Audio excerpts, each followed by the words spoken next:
tere! Seekord ma näitan teile, kui palju evelle saab maailmas puies vall. Ma restockisin selle maailma 4 päeva tagasi ja vaatame, palju siin evel on.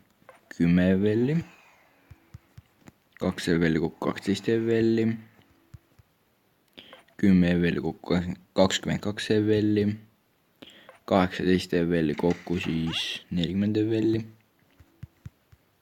5 evelli, mis tähendab siis kokku 45 evelli ja veel 5 evelli.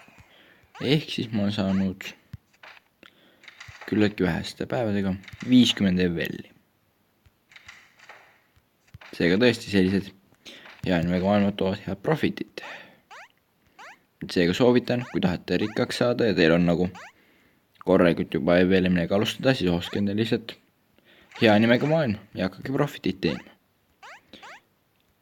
Seega tänan, et vaatasite ja head aega!